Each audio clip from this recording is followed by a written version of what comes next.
Hello, dreamers, and welcome back to the show.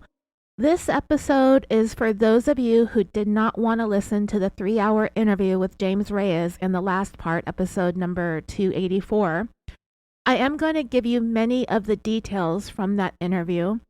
We're going to see James go from full denial to full confession, and just a little bit of commentary and reaction on my part. And yes, Jeffrey from Facebook, you're not wrong when you commented on my post that when James is asked one question, he gives at least 3 answers back. It's pretty hilariously amazing. All right, let's get to discussing this. This is going to be a very long episode. So James is paid a visit by two investigators, one from the FBI and one from the Shasta County Sheriff's Office. They start off with some small talk. They find James is living there still at the same house where Sherri stayed, and he's helping to take care of his 92-year-old grandmother at that point. This is at the height of COVID. I believe this interview took place in August of 2020. And from what James is saying, he talked about how he used to play minor league hockey. He's still very much involved. That's what he does. I think he works at like a pro shop. He never actually really asked what the investigators were doing there, though. It was about 3 minutes in when one of them was like, "We're here regarding Sherri Papini." And James said, "Okay." So he knows.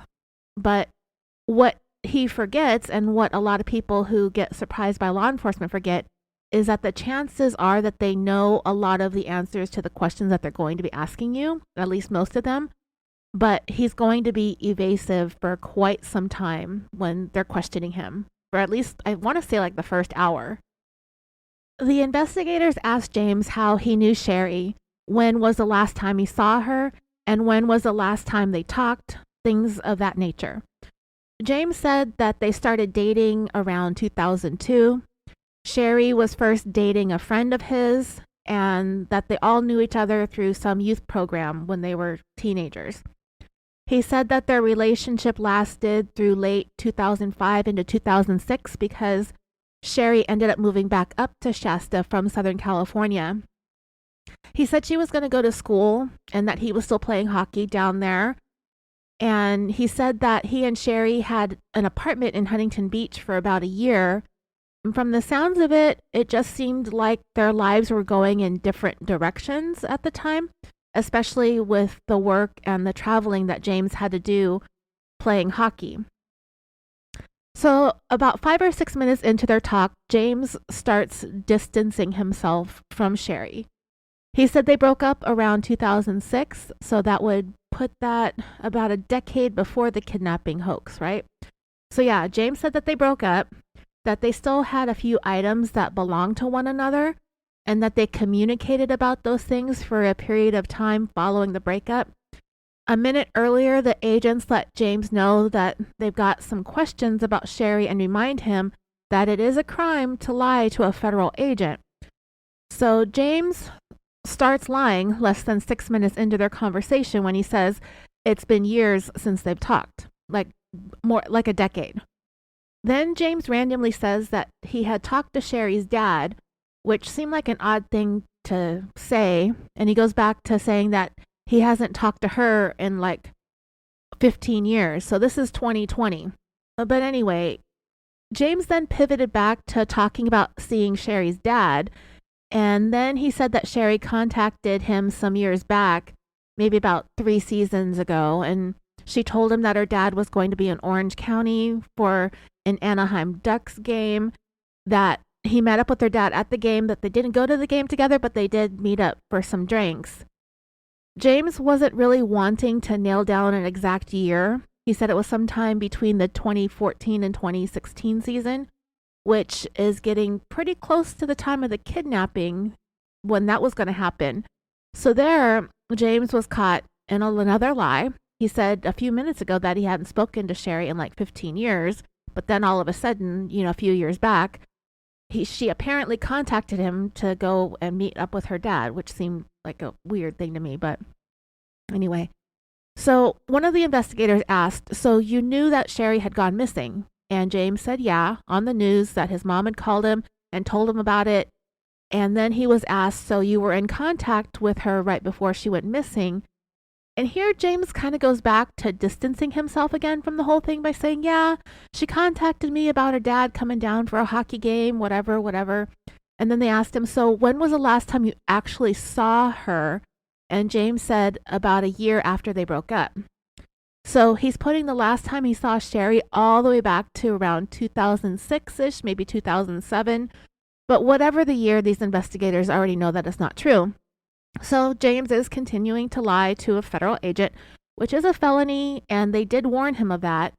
But he's admitting to having seen Sherri's dad and more recently than he had seen Sherri, which, again, I think is very strange. So James is basically going on and on about where he moved around the Orange County area and roommates that he had and things of that sort. He's kind of rambling, which might be a manifestation of his nervousness. I don't know. He seemed pretty calm and collected, but this is some 4 years after the fact. A lot of times when there is time and distance between when the crime happens and when the investigators randomly show up at your door, there's probably some level of feeling like you could talk your way out of things. And James may not have necessarily done anything wrong when he helped Sherri, but he is definitely in the beginning stages of painting himself into a corner with this FBI agent and this sheriff's investigator. They asked him when the last time he was in Shasta County or in Redding, California, and he said 2004, which is another lie. He said that he visited the area with Sherri for Thanksgiving and for Christmas and spent that year with her family during the holidays. James said that he knew Sherri from high school, but they didn't start dating until later on. The investigators asked him what Sherri's relationship was like with her parents around the time when he met up with their dad for that Anaheim Ducks game that he mentioned sometime in 2014 or 15 or 16. But James really didn't answer the question. He said that there was a period of time when Sherri didn't see her parents for like a year, and then he brought up getting in touch with Sherri to see if she could pick up his cousin in Oregon and bring him down to San Francisco or something like that. I don't know. It was a very like answer, non-answer. And then James said that when he reconnected with Sherri in 2001 or 2002, that's around the time that they started dating. So James is continuing to try to put a lot of time and space between himself and Sherri. Like most people who ever encounter Sherri Papini in real life probably try to do the same.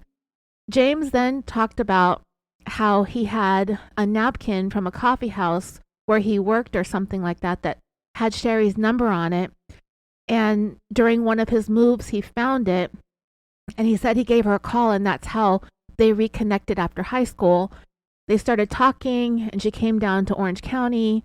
And from there, he said whatever was going on with her parents, he didn't know too much about that.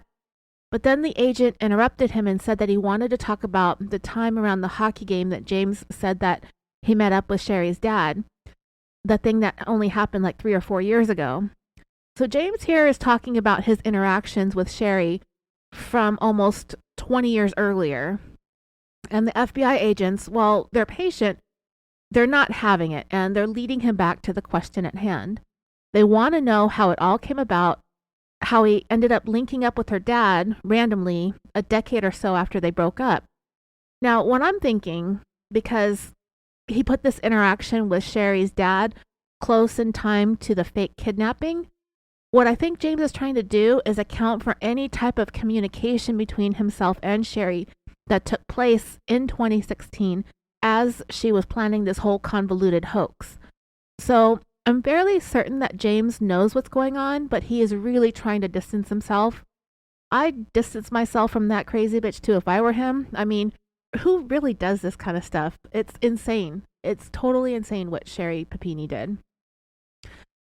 So James again starts to ramble. He said that he hadn't been anywhere in forever, that he doesn't travel, that he doesn't go to Canada to play hockey or anything like that. And the agent was like, I'm just trying to figure out the context in which this interaction with Sherri's dad happened. Did Sherri just tell her dad, hey, there's this guy that I used to know who played minor league hockey. Maybe he can show you around town and the hockey game or whatever.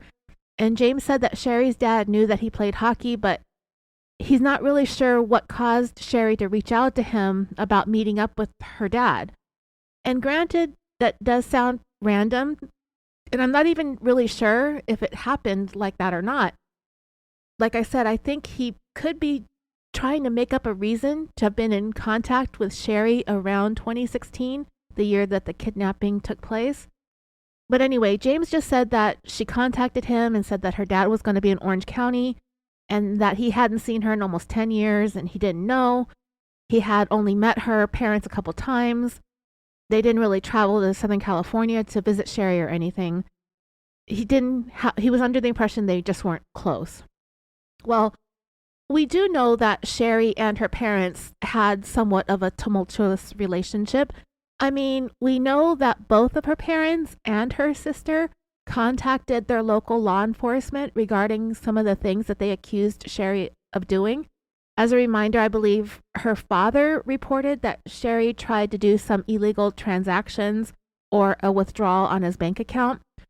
Her mother contacted the sheriff and said that Sherri was injuring herself and trying to accuse her of doing it to her and was seeking advice on what to do about it. And Sherri's sister said that someone tried to break into her back door and she believed it was Sherri who was responsible for it. I mean, it isn't often that we have cases where parents report their kids to police for stuff like this because it can mess up their lives, and parents will deal with it the best way they can on their own if it's possible. But I have a feeling that there was likely a weird history with Sherri behaving this way. Like, I don't think her parents resorted to contacting their local law enforcement right from the start, but I can't say for sure, but it seems like she would have been having to act up with her family for quite some time for it to get to the point where they made the decision to report her to the sheriffs, you know? That's like a big deal. So anyway, getting back to James, he said that he did not see Sherri's dad at the hockey game, but rather met up with him at the bar in the lounge at the arena where they had some beers. So to clarify, the agent asked James, so the last time you ever saw Sherri or had any kind of sexual relationship with her was in 2006 or 2007-ish? And again, James avoided the question and started talking about his apartment lease with Sherri from 2003, and then how he had another lease in 2004, and that he was living in Huntington Beach with a buddy, and she was there, but she had to move back to Shasta County to go back to school. Then she would come back down to Orange County to pick up some more of her stuff as they navigated through this transitional period in their relationship. James veered off topic again and said that they had gotten a car together, but he couldn't afford it. So he had an uncle pay it off, but it was Sherri that was the one driving back and forth between Shasta County and Orange County, and all of that was happening closer to 2005 and 2006. The agent steers James back to the time frame around that supposed hockey game that he met Sherri's dad at. He wanted to know about the time between 2014 and 2017, which takes us into the weeks and months following the November 2016 staged kidnapping. The agent asked in that time period if there was any exchange of belongings that may have been left behind when she moved out about a decade earlier, and James said no. They didn't have any interaction in that time frame. So he's lying some more to the agents. And James, again, goes off topic and starts talking about the hockey game that he went to with Sherri's dad, that he was a backup player there, that he used to do that, but not anymore because he's gotten too old, but he would be paid $500 to just suit up and sit there in case they needed him. Then he said that he was close with her parents when they were in a relationship, but he had never met her parents during the time that they were in high school. But I'm fairly certain that earlier in this interview, James said that he didn't know her parents that well and only saw them a couple of times because, of course, Sherri did not have a great relationship with them, which would make sense. This whole thing with Sherri contacting James out of the blue to go have some beers with her dad at a Ducks game, actually makes very little sense when you think about it. I mean, why would this dad want to link up with an old boyfriend of his daughter's, a daughter that he doesn't even have a good relationship with, to meet up with him at the bar for beers? It doesn't sound like that's a thing. So the investigator, again trying to get the conversation back on track, asked James, okay, so why do you think she would have been taken? And James said that he really didn't know, as far as any mental issues, that they grew up together as friends, and you really don't get into deep stuff until later, and that he really doesn't know a lot about her history prior. He's not really sure. He doesn't know much about Northern California. James said that he had only been to Redding twice and that it's really small. And then James said that we haven't had contact and I don't know what kind of person she is now, like who she is. I just don't really know much about her. And the agent asked if he had any family in the Redding area, and James said that he did not, that all of his family is in Southern California, along with a couple of cousins in Florida. Again, he's going off topic. The agent is trying to see if there were any other reasons why James would visit the area where Sherri lived other than to see Sherri. And James said no, that he doesn't even really leave the Orange County area because he works 6 days a week, usually 60 hours each week typically. But at the time that this interview was taking place, it was at the height of COVID, and he was taking care of his elderly grandmother because I believe she's in hospice, and they didn't want to put her in a facility because no one would be able to visit her because of COVID restrictions. So he hadn't been keeping up those same kind of work hours as of late. And then James goes off topic again and starts talking about the possibility of moving to Arizona to help take care of his grandfather and his grandma's ex-husband because he had a heart attack, and James is rambling again about the house being in his name and that he might be going, maybe not yet because of his aunt. They're dealing with his grandpa in the hospital and blah, blah, blah. And they can't go see him right now because of COVID, so it might be another year before he moves. Finally, after about 18 minutes of this nonsense, one of the investigators says to James, look, we're getting to a point where we are here for a reason. And James is like, yeah, for sure. And they let him know that one of them is from the FBI and the other one is from the Shasta County Sheriff's Office. So they tell him that they're the ones who have been investigating Sherri's abduction, and that is the reason for their visit to him, that they got there because they found some evidence that tied James to the abduction side of things. Not from this, I haven't seen her in 10 years nonsense. The agent then asked about having exchanged anything that belonged to her. Did he exchange anything with her parents? And James said no, but that she had sent him his hockey jersey back to him years back because he had given it to her. Again, going off on another tangent, that he gave it to her when they were together, but that her dad didn't bring it or give it to him, that she had shipped it to him because he had asked for it back, that he had given it to her as a gift, that it was his only professional jersey and it had his signature on it, but he wanted it back since they were no longer together, and that if she wanted to get rid of it, to please give it back to him. However, the investigators cut James off again and said, we're not here to jam you up, but we do want to understand the truth of what happened with Sherri, and they believe him to have some of that information that they're looking for. They're just not sure if he doesn't want to tell them or if he doesn't really know what to do, but they assure him that at that point he hasn't broken any laws, even though James technically has committed several felonies there, lying to a federal agent. But I know that they want to get him talking, and so they're not going to start telling him that they're going to charge him with felonies. So, James is for sure knowing where this is going. In the back of his mind, he knows. They told him that they've been very cordial with him, but there are some things, there is some information that they believe he has about Sherri's abduction that they want to know. But James still isn't quite ready to talk or to implicate himself in the abduction hoax. So he tells the investigators in a rambling way, yeah, I mean, that's all I don't know. All I know is what I read about it. And, I tried to look it up and to see what was going on because my mom called me. I mean, I have TV, but it's just like whatever. I don't plug it in. I don't really watch it.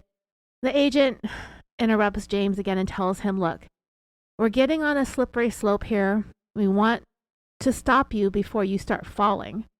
And they break the news to him. Your DNA was found with her at the time that she was recovered.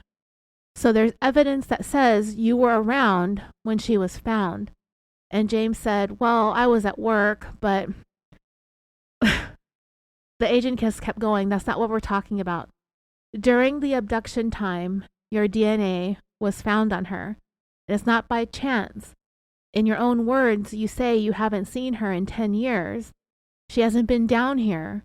You've only talked to her dad like a few seasons before. We're not down here for no reason. We're just trying to understand how your DNA got there, what the situation is around it, if she was truly abducted, or if she is lying to everyone, if she got on 2020 and is a liar. And James interrupted the agent and said, yeah, that's where I've seen it. And the agent said, so we don't know where all of this is, but we do know that you are the bridge to that information because you're the only DNA, and it's a specific DNA. And I'm sure you've heard of touch DNA. You've heard of different types of DNA. And they tell him again, your DNA was on her when she was found. So we know she was with you, or she was close to you, or a house that you've been at. Then they further tell James, now we've obviously came here prepared. We've done our homework, like when your vehicle had been spotted by license plate readers, and they show him a bunch of different dates and times and places that his license plates were recorded. So they tell James that they know his car was parked at home the day that she was released, but James kept saying that he was at work. And they remind him that it was Thanksgiving Day, so James tries to spin another story about picking up his grandmother and taking her down to San Pedro, which is true. He did do that. I believe he did it after he got back from dropping Sherri off back in Redding. He came back down and celebrated Thanksgiving. And he said to the agents or the investigators if they wanted to call his aunt that she would back up his story. But the investigators are being really patient and they're just not putting up with James's BS. Finally, the investigators tell him, look, your DNA was on her clothes. And I'm thinking that here, they're not exactly being completely truthful with him because they're telling him that the DNA that they found on her clothing was fresh, that it wouldn't be from 10 years ago. But I mean, basically, it's true. There really isn't any way for his DNA to be on something that she was wearing or had on the morning that she was found because it had been a long time since they had seen each other. But we do know that DNA can be identified years, even decades later, but that isn't the case here. They're making him think that DNA can degrade to a point where it can't be tested anymore, which isn't true. I mean, it can.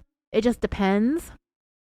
But, we've had cold cases get solved out from DNA being tested many, many, many years down, like decades later.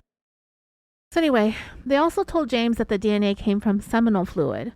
Now, when I heard this, I thought maybe they did have sex, but from everything that I've read and heard, I don't think that they did. I think she was sleeping on his bed and it's probably, his mess. So they may have just been telling James that to worry him or to get him talking. It may not have been seminal fluid. I'm not really sure. Because in the next recording, we're going to hear them, the recording that I'm going to post after this is when they confront Sherri about what she did.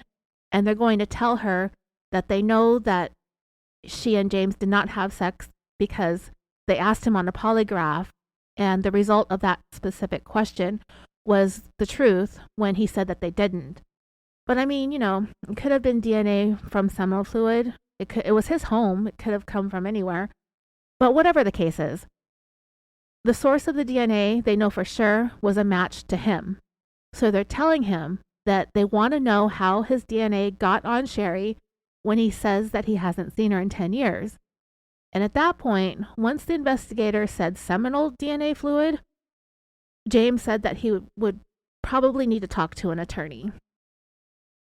So, in order to try to keep James talking, the investigators tell him that Sherri hasn't implicated him in anything criminal, that she hasn't said that he was the one who injured her, she hasn't alleged that he sexually assaulted her or anything, but there is this seminal fluid DNA that was on her clothing.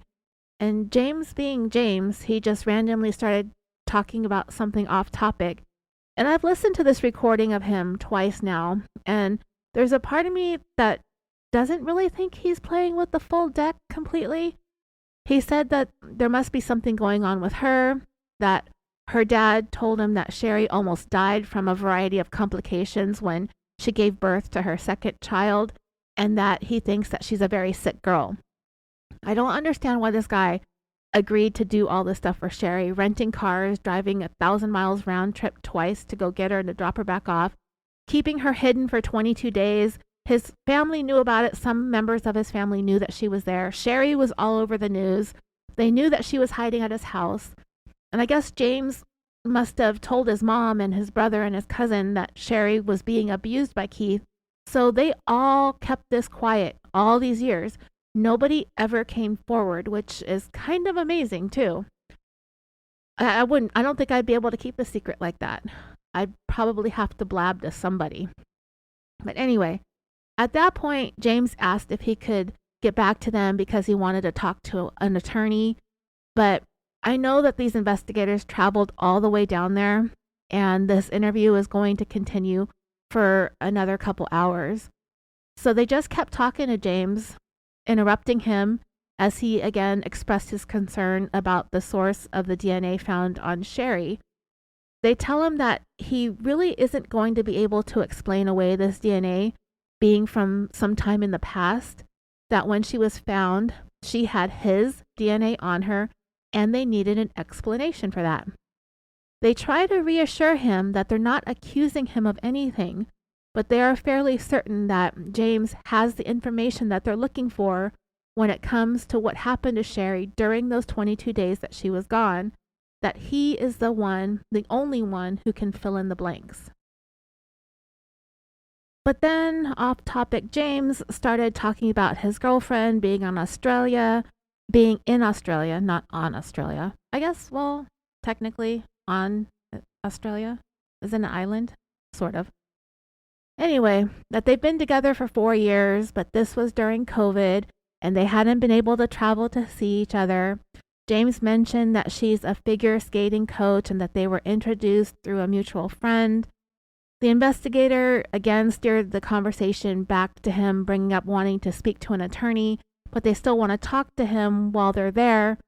And James just said, yeah, I know, it's just all this legal stuff and I don't understand any of it. So now he's trying to play dumb, which I guess maybe isn't that much of a stretch for him. The investigators tell him that we know it's scary to hear about your seminal fluid being on her. We get it. But they asked if he was going to stick to his story that he hadn't seen Sherri since the mid-2000s. And James again rambled on about having exchanged some of their belongings in the intervening years. And then he spoke to her when he met up with her dad for that hockey game. And they asked again, are you sure?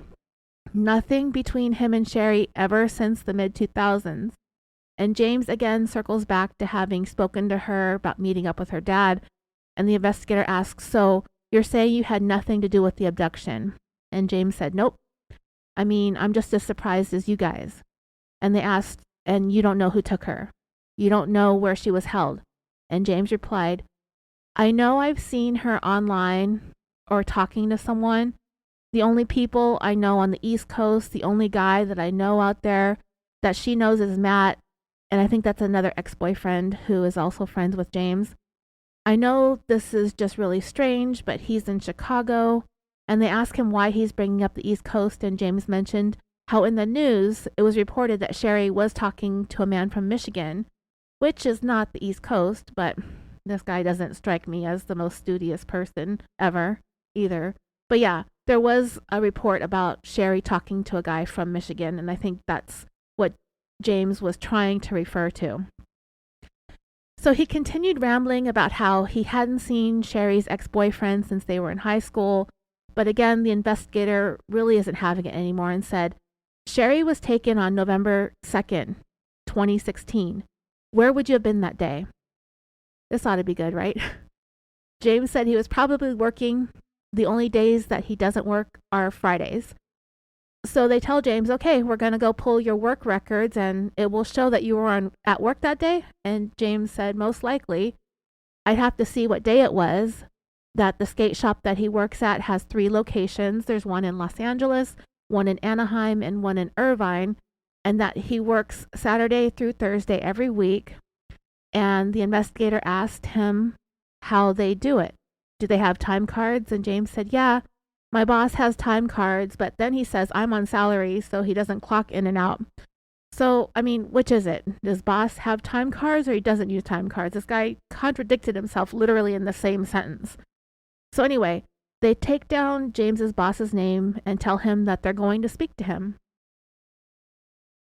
Okay, so at this point in the audio, it's hard to hear because they are in Costa Mesa, and in the background, I keep hearing airplanes going by, and that's the John Wayne International Airport. But from what I can hear, they're asking James about the big SUV that Sherri claimed to have been abducted in. And James brought up a family member of his that has an SUV, a black Ford Excursion, which is his cousin. The one who lives nearby lives on like the same block as him. So whenever James was at work, if someone was at the door when Sherri was there, Sherri would contact James, and James would call his cousin and have him try to keep people away from the house because Sherri was inside. So the whole country was looking for this woman, right? And she just did not want to be seen because I think she's relatively recognizable. I mean, she's kind of basic, but whatever. So anyway, James said that they can go see his cousin's SUV if they want, that it's parked on the street. And so they go and do that. And while they're walking, the audio gets really distorted some more. And I know it's hard to listen with all this background noise, which is why if you gave up listening to it, I wanted to give you as many details on here in this episode as I possibly could.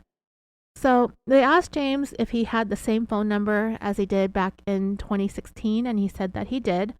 But we know that he and Sherri communicated on prepaid burner phones. So as they're walking, you can hear landscapers and traffic and airplanes. It's so annoying and hard to hear what they're saying at some points in this audio recording. I was able to hear the investigator ask James, or say to James, here's the thing, like, why would you be motivated to be involved in something like this? So they're totally ignoring James's denials that he was involved. Why even talk to her? Why even care about her? And James said that they had a clean breakup. When they split, we just said like, hey, that's it. And the investigator said, and that's the part that doesn't make sense. Why would you want to get back with her? And it doesn't even really sound like James even answered the question. I don't even know if he heard the question. So then they said, look, there's no getting around the fact that you were somehow, some way around Sherri during this time that she was missing. There's no way to defend that. There's no way to say that I wasn't there. You don't have that option. Without a doubt, you were. The two of you shared the same space during that time. That's the hard part. What you don't know, what you don't understand, is that there's no denying this. The investigator then pivots the conversation and said, we know that Sherri and her father don't get along, which is where I'm thinking that they're letting him know that it's highly unlikely that Sherri set her dad up to meet up with her ex-boyfriend who they barely know each other. The investigator brought up how they know that there had been a major fight one Christmas, that they know that Sherri has a strained relationship with her family. James replied that it's Sherri's mom that would be the one that would get crazy at times. Maybe James is going to try to stick to his story about having been in contact with Sherri and her dad in a time frame that included the window of time that Sherri was abducted. So James then fesses up to having mailed a box of pictures and papers to Sherri in 2015 something like that. It's hard to hear, but he's inching closer. He said that he called up there to let them know that he sent a package. So he's creating an alibi for any phone calls between himself and Sherri or Sherri's family in that time period. The investigator pivoted again and asked who he knows that has a gravel driveway and a raised foundation like on a mobile home. Those are two details that Sherri gave about the place where she was being held. And obviously, this guy lives in a city. There's not going to be any gravel driveways in Costa Mesa. Who does he know that lives in a rural area in a mobile home? And James said that his brother just moved into a mobile home recently, but they're asking about back in 2016, and James was like, no one he knew lived in a rural area in a mobile home with a gravel driveway. So that was a lie that Sherri made up to steer the investigation in the wrong direction. She was in a very urban area, the city of Costa Mesa. It's very busy, very much not rural. James then brings up the fact that his brother moved to a mobile home in San Diego. Totally irrelevant. I don't know. I feel bad for this guy. But he walked into this mess by agreeing to help that woman. So I guess the thing that would make sense is if he truly believed that Sherri was a victim of domestic violence, then yeah, he would want to help. But it also seems like Sherri had garnered herself a reputation as a liar, and it seemed like James would have an inkling that she's kind of batshit crazy. The one thing that the investigators would go on to find out about James from the people that they spoke to is that he's just a really, really super nice guy. And he probably did genuinely think that he was helping Sherri. And maybe I've been a little bit hard on him. I think I would be nervous and rambly too if the FBI showed up at my front door. But then again, he's also kind of coming off as a little bit gullible as well. The investigators then asked if his brother was involved at all with the abduction, and he said no, not at all, that they weren't that close growing up because of their age difference, that there were 13 years between them, and he said that he had another brother named Nick who passed away. When Sherri gets confronted, one of the few things that she did admit to when it came to James is that she last spoke to him when his brother died. Now, that wasn't true, but I think she did speak to him when his brother passed away. James said that Nick lived with him for a year or two, that he helped him get a job, that he had been messing up. And then James randomly brought up another friend named Billy, and he's rambling so bad at this point, I don't even know what he's talking about. And then they ask James, the investigators ask him who drives a silver Nissan or Mitsubishi SUV. But James said that no one that he's aware of. At this point in the conversation, they're back at James's place of residence. And this is when you're going to start hearing parakeets that James has in the house. It continues to be so annoying in the background. James pointed out a picture of his deceased brother, and the investigator asked if that picture was taken inside his house, and he said that it was. And this is how the investigator got the first opportunity to get a look inside the home. And he does so by asking if he can see where this picture of his brother was taken. James hesitated for a second, but at the same time, he's also trying to be as cooperative as he possibly can, so he does let the investigators inside. And this is the first time that they're getting to see the place that Sherri had described to them 4 years earlier. The two investigators whispered to each other about the wood paneling on the wall, which is one of the things that Sherri described. They asked about the table that was in the picture, but James said that it broke a while ago. But it is a picture of a table that seemed to match Sherri's description of the table inside the house that she was kept in. James said he just threw it away because it was damaged, and he said that the kids jumped on it and broke it. I believe it's his brother's kids. So this would be the table that I believe that Sherri said that she was laid on or held down on while she was being branded on her back. You can actually tell in this audio recording that the investigators are excited to be seeing the inside of this house. They're looking around at the carpeting while James talks about how he and his friends partied over the years and spilled beer and whatnot.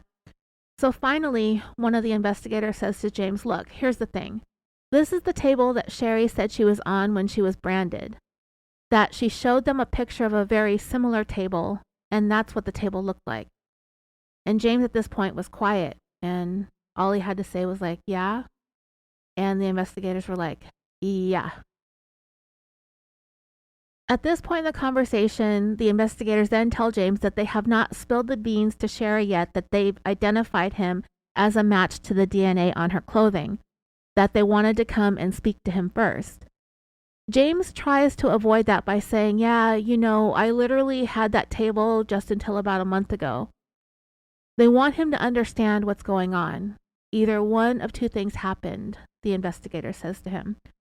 Either she came down here on her own, and we don't know why, or you arranged to have her brought down here. And James is like, no, I'm not involved in any of that. But they made it clear, if Sherri is lying, we want to know. If you're lying, we want to know. One of the two of you are lying. And James, at this point, is still sticking with his denials by saying that he wishes that there was more that he could do to help. All he does is work and take care of his grandmother. But the investigator cut him off and says, look, we're on this merry-go-round. Nobody is saying anything about what you did or didn't do. And James again says that he wishes that there was more that he could do to help. But they're like, look, if we leave here and go and talk to Sherri, and Sherri comes clean to me because I've been talking to her at least once a month for the past 4 years, and I go and tell her that the DNA came back to James Reyes, there's a chance that she's going to go ahead and tell her story. And maybe she'll say something like, yeah, I drove down there. I was in a bad spot. There were these rumors going around that she's seeing other men. And they let James know that this is the stuff that they already know. So if Sherri came down to Costa Mesa and things got out of hand, X, Y, and Z happened, she came up with this whole elaborate story, and then you took her back up there. They want to limit his fear when it comes to his involvement in Sherri's so-called abduction. If she called you and came down here to hang out, and then she came up with the plan to hide, who thinks leaving their husband's going to turn into national news? James at this point is starting to get nervous, I think, from what I can hear. He keeps trying to interrupt and talk over the investigator. And the birds in the background are really getting annoying at this point in the recording. But they're still telling James, look, this is your opportunity to tell us your side. Because I'm going to go back up to Shasta County and I'm going to talk to her tomorrow and she's going to tell me what happened. Because now there's irrefutable problems. Because before it was a bunch of I don't knows. I don't know where she was. I don't know who was there. I don't know any of this. I don't know any of that. But now he has an idea of where Sherri was because of the picture that she provided of the table that she was on and the picture of James's brother standing next to that very table.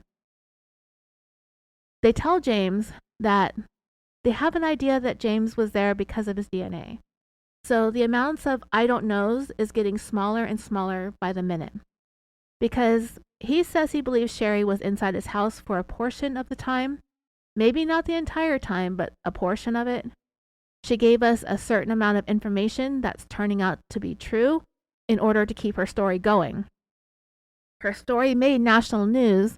Now she's going to have to be in this position where she's going to need to save face. James is still being kind of quiet at this point, but they continue to tell him, look, a lot of this stuff we already know. We've investigated it. But they're giving him the opportunity to tell them the truth. For example, they told him that they know that all of his phone activity stopped that the day Sherri was taken. James was like, okay. And then they tell him that it didn't start up again the same way as it had previously until after she was released. And James continued to say that he didn't know what else to tell them, so he's still denying that he took part in Sherri's so-called kidnapping. And then it gets to this point in the conversation where one of James's parakeets gets away, and the investigators take a moment to help him catch the bird, which is pretty funny when you think about it. I mean, they're there to confront him about Sherri Papini and her 22-day kidnapping odyssey, and they end up catching wayward birds. I think it's pretty funny. So eventually they get the conversation back at hand, and what they basically are telling James is if he wants to get ahead of this, it's time to come with the truth. Otherwise, they're going to go and talk to Sherri, and there's a very good chance that she's going to continue to play the role of the victim, and that is going to put him in a very precarious position, that he's going to have some problems if Sherri decides to do that. And they're actually not wrong. When we get to the fourth and final audio recording that I'm going to play for you, Sherri is going to continue to try to stick to her story despite the evidence that they have against her. So they tell him if he has an explanation, they're all ears because they want to get to the truth. They want to get the truth from him rather than from her because she's been lying to them for almost 4 years at that point. They remind James that all of this is going to come out in the news and it's not going to look good for his DNA to have been found on Sherri. And at this point, it's starting to sound like James is weighing his options and thinking about what might be best for him. And they tell him that they can't force him into saying anything or opening up about his part in what happened, but they know that he was involved and that they have the evidence, and that evidence is irrefutable. That if they go to Sherri and she says that he was the one that kidnapped her, that he was the one who assaulted her, that he was the one who branded her, and that he was the one who broke her nose, and he was the one that covered her in bruises, if she decides to go that route, then there's nothing that they can do for him in terms of helping him get ahead of this mess. James finally tells him, okay, I get it. I'm listening to you guys. But then he gets sidetracky again and started talking about his birds. But they get back on topic pretty quickly, and they tell James if the things that they've been saying up to them, the things that he has been saying to them up to that point are a bunch of lies, it wasn't too late to correct that. But if they leave, and he's going to be stuck with this story that he didn't have anything to do with what happened to Sherri, then they're going to have to, they tell him, not only are you hiding the truth, but you're lying to us. And James kind of sounds a little bit defeated and goes, yeah.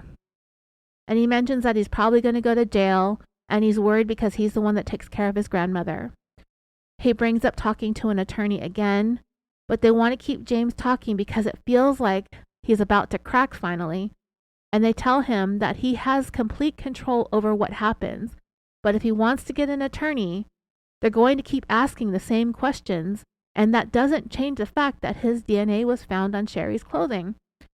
That it's up to him if he wants to fill in some of the missing pieces of the puzzle. But regardless of whether he talks to them then or through an attorney, there's no denying his involvement. And that his attorney is going to be asking him the same thing. How were you involved in Sherri's disappearance? James tried to change the subject again by bringing up that his grandma's hospice nurse was coming, and he doesn't want these investigators around when she gets there. But they completely ignored him, and they get him back on track, and they asked him if there were 2 Hispanic women involved. Did he travel to Northern California with 2 women? James does a little bit more rambling and chasing down another bird, and finally one of the investigators says to him, "Are you willing to talk to us or not?" After James corrals the bird once again, he finally says to the investigators, "What am I looking at here? You know, she was a good friend of mine. I didn't kidnap her. She was a friend in need asking for help." And they asked him how she asked for help, and he seemed to have a little trouble remembering, but he said it was most likely a text message or somewhere like on social media or something like that, that it may have been from a prepaid phone. But James said she was doing whatever it was she was doing, and I was just here. They asked what it was that she was in need of, and James said that whatever the problem she was having was with her husband, and that was that. She had something planned up, and he just agreed to help. She was the one that said that she was in distress and that she had made police reports about her husband, but he's just going off what she's telling him, that he hadn't seen her in a long time. One of the investigators pointed out that they know he's nervous, And James, true to form, says, "No, I'm fine. I'm fine talking to you." But yeah, he's nervous for himself. That's what he said after he said he was fine. They reassure him that they're going to start small. You can't abduct someone who called you and asked you to do it. And James again goes off on a tangent and said he wouldn't just drive up there for no reason, but the investigator just blows past his rambling and tells James that you can't assault someone who calls you up and asks you to assault them. James just said that he told her, "Whatever your plan is, just whatever happens to me, happens to me." And the investigator asked what was planned out. James said that he wasn't sure exactly what was going on because there's always two sides to a story, and he was just getting Sherri's side, and that he asked her what was going on. Does her husband beat her or what? Does he rape you? Does he want your kids? And she was just saying she was having a hard time. But other than that, she wasn't telling him. He knew very little about the two of them, about Keith and Sherri and their relationship. He was aware that she got married and that he doesn't know Keith at all. All he knows is that she got married. And it's at this point that James comes clean.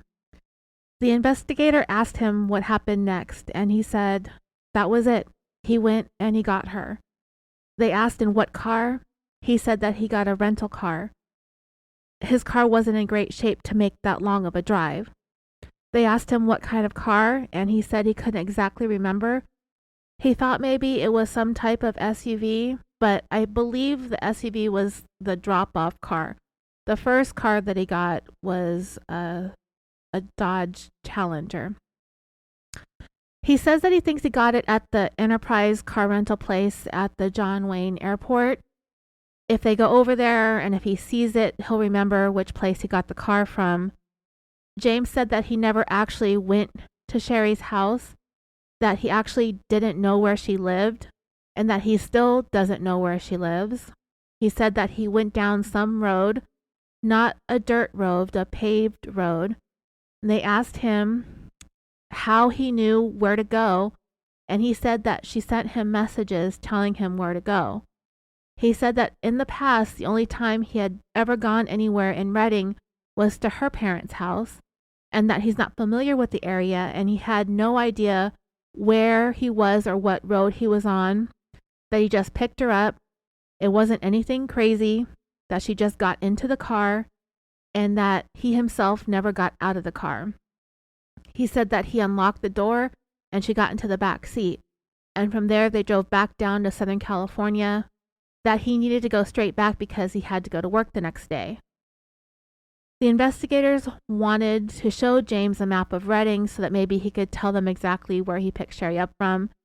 James said that they just came right back to his place, that his place was a big mess at the time because he and his brothers and his cousins, all they did was party, and none of them had girlfriends at the time. So the investigator pulls up maps and shows James the general area where Sherri lived. He sees a road that looks like it was familiar. He thought it was the road where he picked Sherri up from, but he was having a hard time remembering exactly. But I think he was able to recognize it as being Old Oregon Trail Road, and that it was near a Motel 6 and some gas stations and maybe a truck stop. James said that the roads were paved, but it was pretty wide open and the houses were kind of scattered around and some of the roads were windy. The investigators asked him, "So you just get this random message from Sherri to come pick her up and you just go?"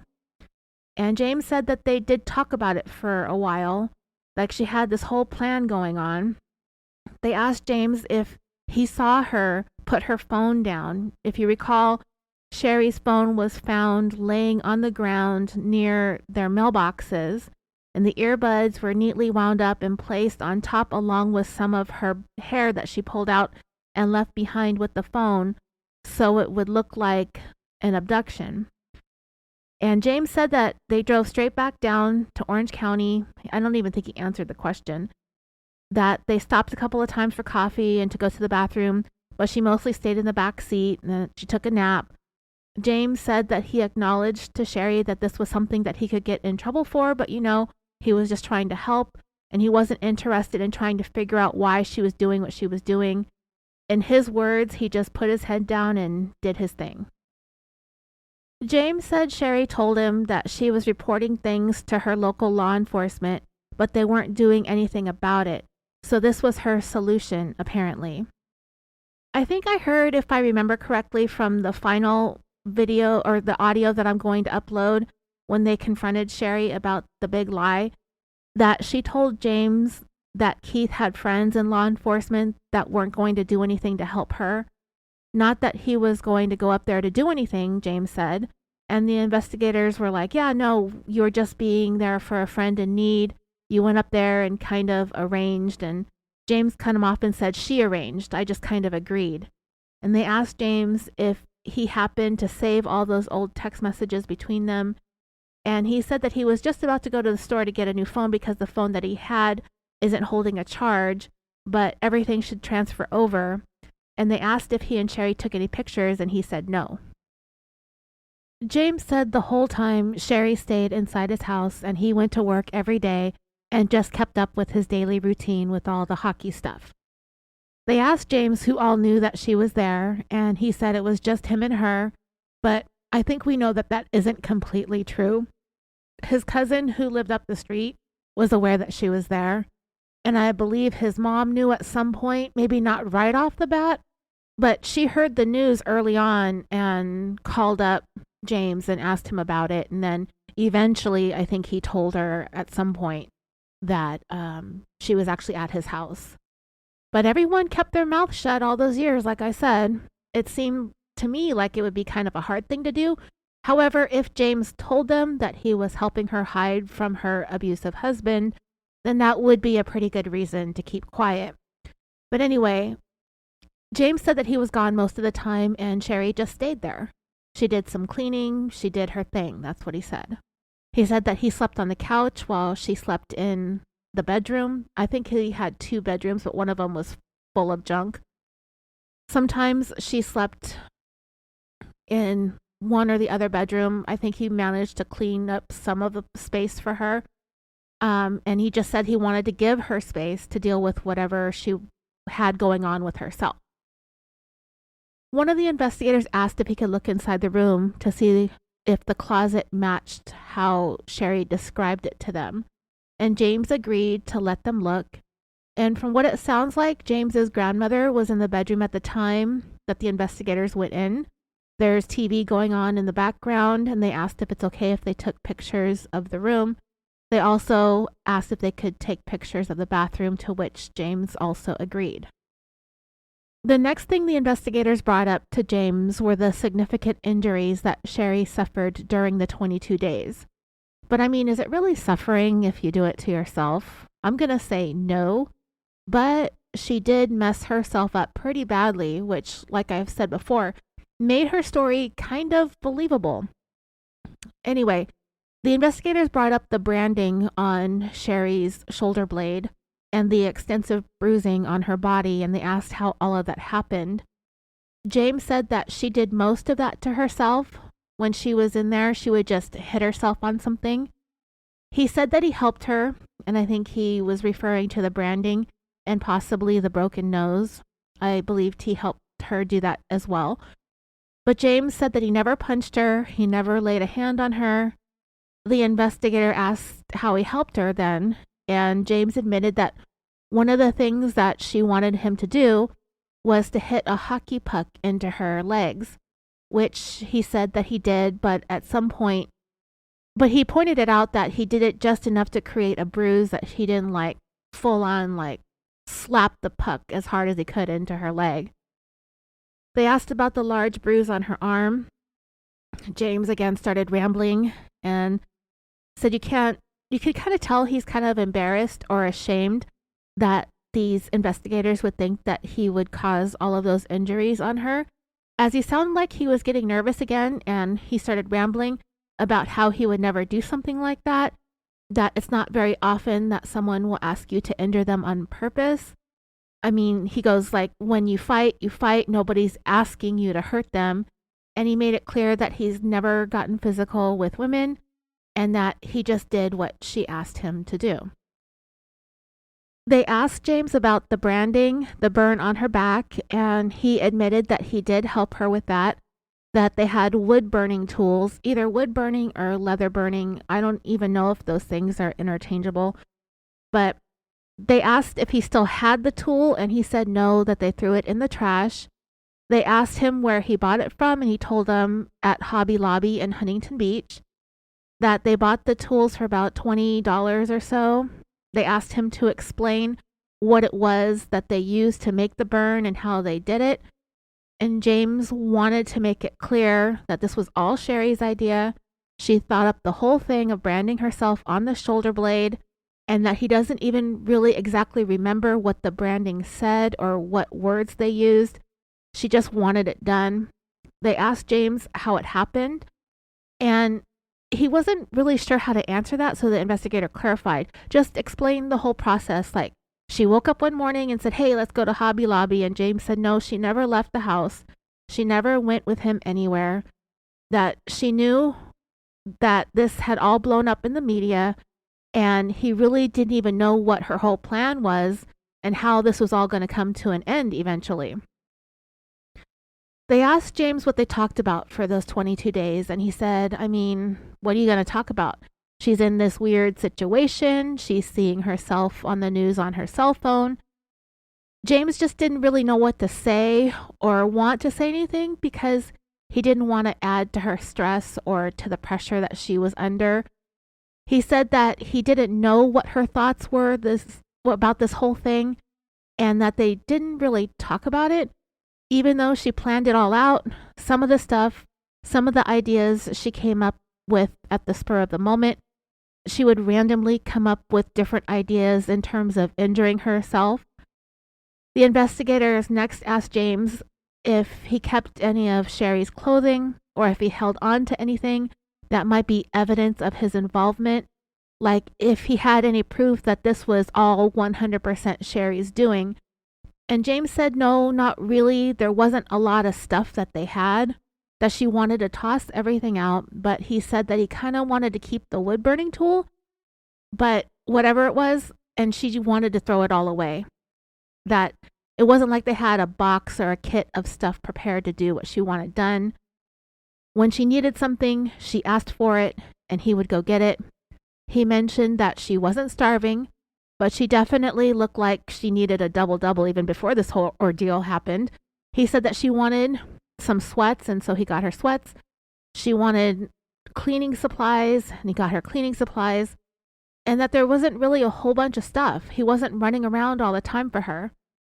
At this time, one of the investigators actually apologized to James for going off in all these directions with what Sherri actually did, because in his mind, he's still trying to process everything that's happening. He's trying to wrap his head around the whole thing because of how unique this case was for him. So they asked James, like, okay, so all you know is that she's in this really bad place with her husband, and she wanted to come down there with him to kind of try and figure things out.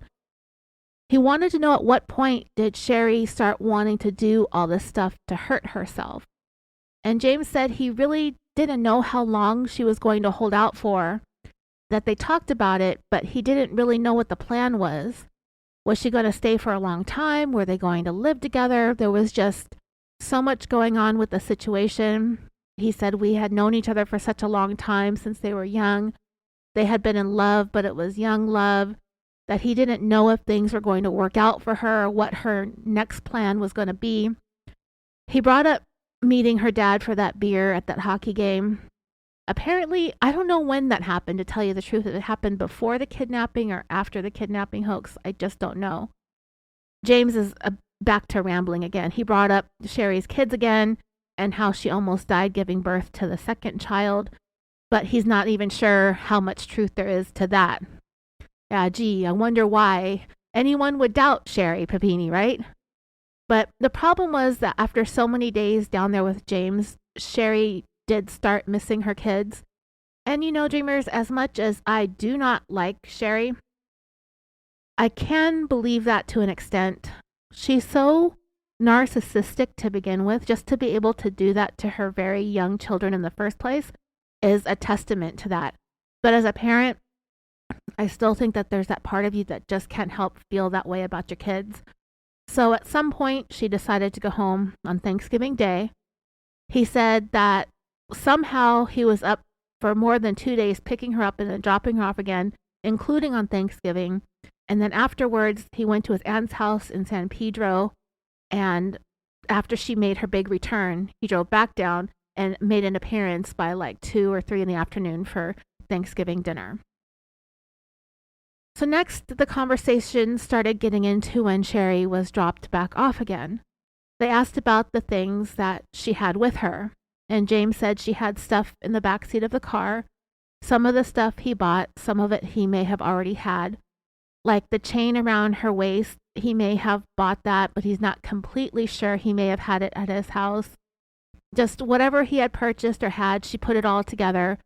But he's pretty sure he bought a length of chain for her at Ace Hardware. They asked how he paid for everything, and he said cash.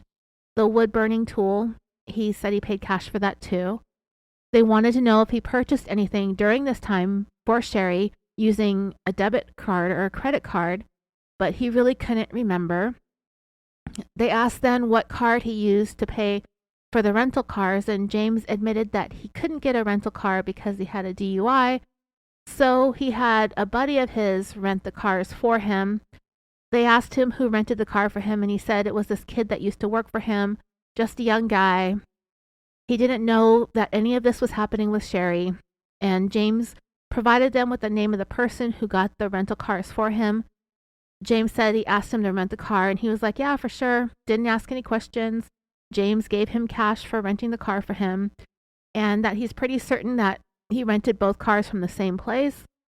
They asked him if he was by himself for both trips to pick up Sherri and to drop her off, and James confirmed that he was indeed by himself with Sherri.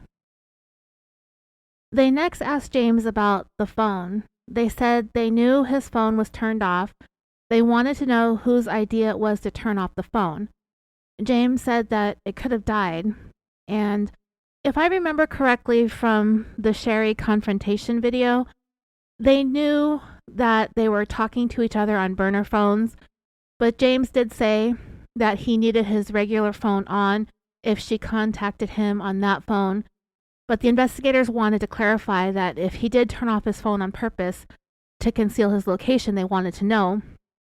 But James really wouldn't commit to an answer to that question. They then asked James, who put everything on Sherri when she was released. He said that she was in the back seat the whole time, and everything she had on, he purchased. It was just very minimal. It wasn't like he was doing tons of shopping for her. She never left the house the whole time that she was there.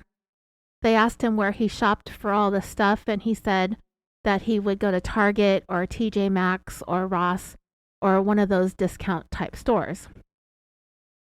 They next asked James, when it came to the burning of Sherri's skin with the tools, where in the house did that happen? And James pointed out in one of the 2 bedrooms. He said that the thing had to be plugged in. So the room where his grandma was staying is where the burning happened. They asked about the tools, if there were attachments, and James said yeah. It was the first time he had ever used something like that, and it kind of looked like a small electric toothbrush with a handle, and then he said you just pop the letters on and it heats up like a soldering iron. Then they asked about more details and as far as how the burning tool worked, how to change the letters if the things are really hot. And they asked James what exactly was burned onto Sherri's skin, but he seemed to have a hard time remembering exactly. They asked him if he could remember the theme of what it was that was burned onto her skin, and he said honestly he couldn't remember, but it had some kind of meaning to her. I'll remind you, dreamers, that it was Bible verse Exodus 20:16, which says something to the effect of, whoever steals a man and sells him, anyone found in possession of him, shall be put to death. Yeah, clearly it had some kind of meaning to her. She thought about this whole thing and making it out to be like this. She was trying to make it out to seem like she was being trafficked or some type of thing like that. The investigator then steers the questioning back to some specifics. He was the one who put the letters on. Where was Sherri when you did this, they asked, and he pointed out a chair in the room that was near an outlet because the tool needed to be plugged in. James got sidetracky again and started talking about how the carpeting at the time that Sherri was there was different, that he ended up pulling out the carpet, that he's lived there for about 10 years by that time, that they were talking to him and the carpet was kind of trashed, so he pulled it up, and now it's just kind of bare wood floors. They asked if Sherri was standing or laying down. If you recall, Sherri said that she was laid down on a table, kind of held down, and then the branding happened. But James clarified that she was either sitting in a chair or he was sitting on the floor like behind her, that he really didn't know how to do something like that to someone, and it was weird for him to be asked by her to do this kind of burning on her skin. I mean, when you think about it, branding somebody like that, it's not something that's that easy to do. I don't think I would be able to do it. If someone was like, hey, burn this into my skin, my mind just goes straight to the hot metal and the smell of burning skin, which I have no idea what even smells like. But, okay, so I looked it up. Google says burning skin smells kind of like a charcoaly kind of smell. Unfortunately, I looked that up while I was eating something at the same time. But I don't know what would be more difficult, sitting there taking the pain of being branded with hot pieces of metal or being the one actually doing it to someone. I mean, both scenarios seem totally awful. James then clarified that he believes that he sat on the ground behind her and did it. They asked him where the brand was at, and he said that it was somewhere on her shoulder or something. James pointed out that he's left-handed, so he thinks that he did it on her right shoulder blade and that he struggled with doing it because he was so nervous. He said that he actually dropped the burning tool because he was so nervous, and this was something that he had never done, but he didn't burn himself. It's just the thing was just so hot. Sherri wanted the words to be straight or the lettering to be as straight as possible, but it was really difficult for him, which is understandable. Then James asked the investigators if they'd ever done something like that, and they were like, no, we've never done anything like that. He said it can't be like deep like cattle branding because it would burn too deeply, and he just did it really quick, like he pressed it on her skin and took it right off. He again repeated that he went to the Hobby Lobby in Huntington Beach, and if you're familiar with the area, he said it's the Hobby Lobby just off the 405 at Beach Boulevard near the Bellaterra Shopping Plaza. If you're really old school from Orange County and the surrounding area, then you might remember that the Bellaterra sits where that shitty old Huntington Beach Mall used to be. Some of you have got to remember that place.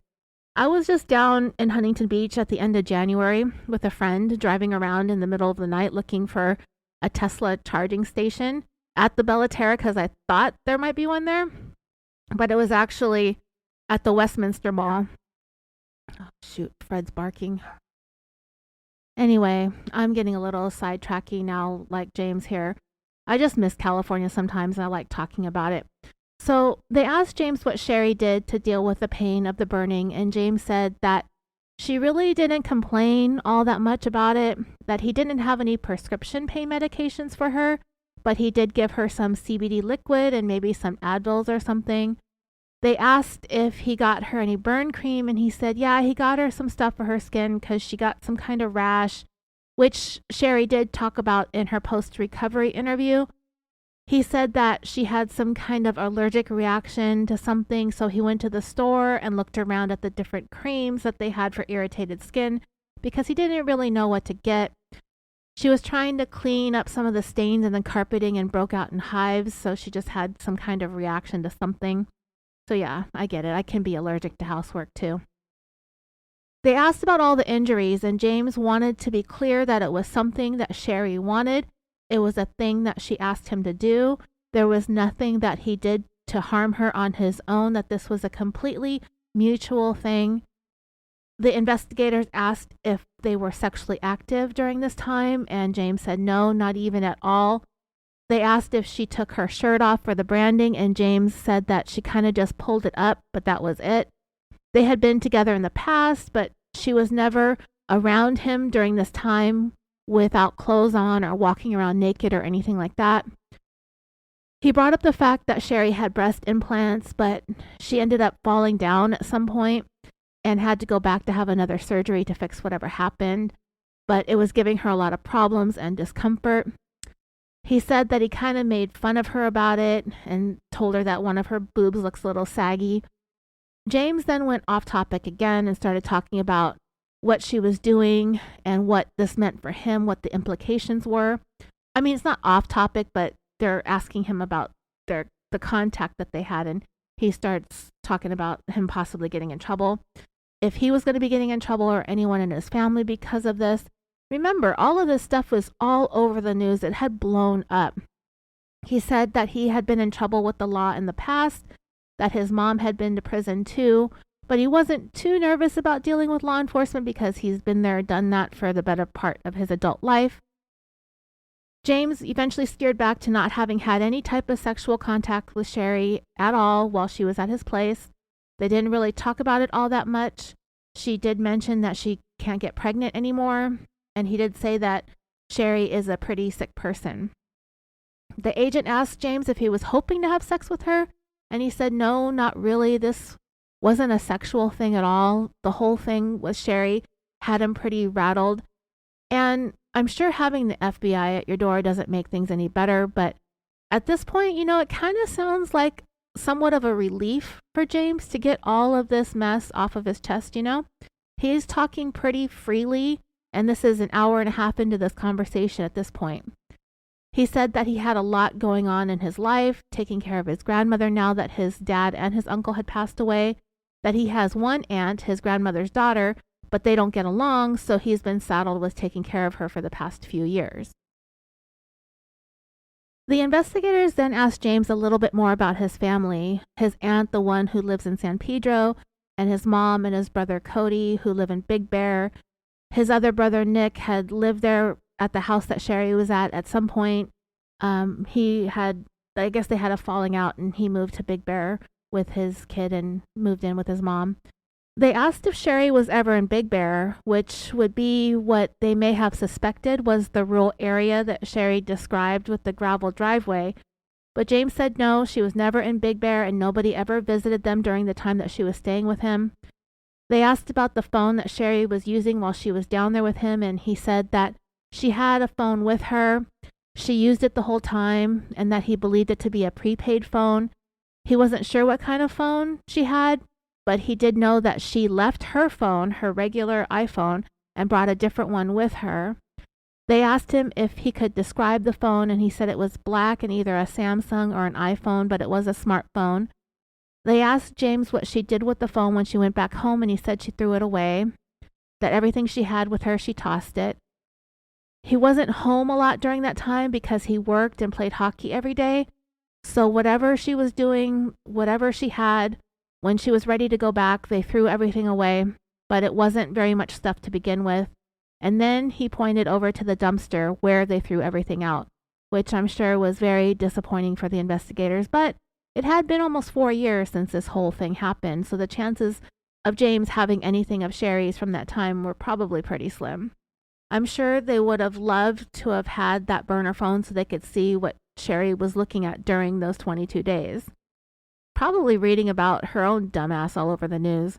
But anyway, James said that his part in all of this was to transport Sherri from Shasta County down to Orange County and then back to Shasta County, that everything was all on her.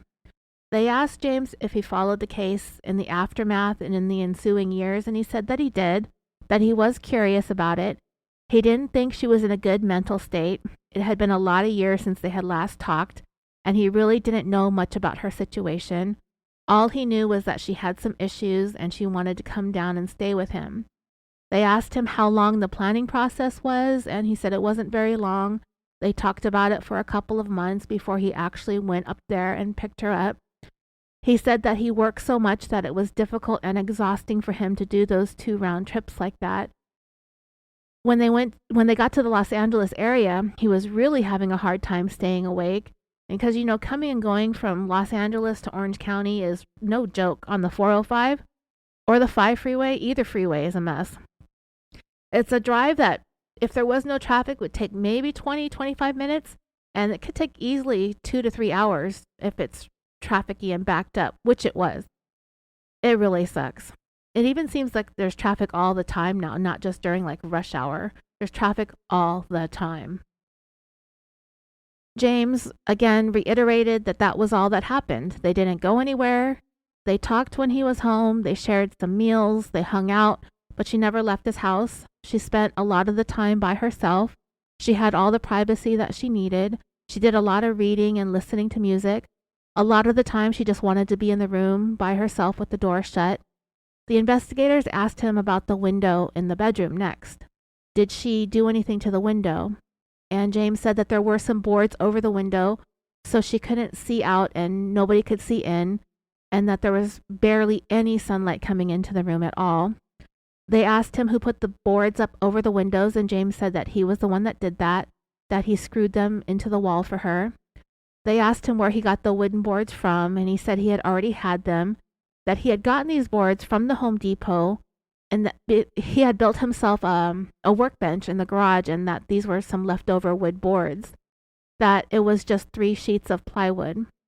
The investigators mentioned that they did still see the holes in the walls from where the boards were put up. Then James said that he had the boards up on the windows previously. They asked him if he was growing marijuana, and James was like, yeah, and the landlord knew about it. So James had boards up, but he took them down, but he put them back up for Sherri while she was there.